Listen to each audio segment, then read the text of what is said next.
খুবই পছন্দ। সাথে কাঁচামরিচ সিদ্ধ থাকবে, সেটাকে একটু ভাতের মধ্যে ডলে নিয়ে খেতে যে এত মজা লাগে। আচ্ছা যাই হোক, আজকে যে মাছের মাথাটা দিয়ে ঘন্ট করতেছি সেটা হলো গিয়ে প্রায় 6 কেজি ওজনের একটি কাতল মাছ। ওকে, আজকের টপিকের মেইন পার্ট হলো এই যে হলুদটা দেখালাম আপনাদেরকে। আমার এই হলুদ, মরিচ, ধনিয়া, জিরা এই মশলাগুলো একদমই অর্গানিক একটা মশলা, যেটা হোমমেড এবং এটা নিজেদের জন্য তৈরি করা হতো। পরে সবার চাহিদার কারণে এটা আরো অনেক মানুষের জন্য তৈরি করা হয়েছিল এবং বাজারজাতকরণও করা হচ্ছে।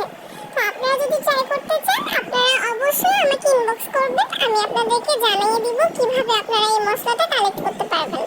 এখানে কোনো ভেজাল নাই, নিজেদের স্বাস্থ্যের সুস্থতার জন্য ওষুধ না কিনে ভালো জিনিস খাওয়া উচিত আমাদেরকে, তাহলে ওষুধের টাকাও বাঁচবে, শরীরটাও ভালো থাকবে। ধন্যবাদ সকলকে।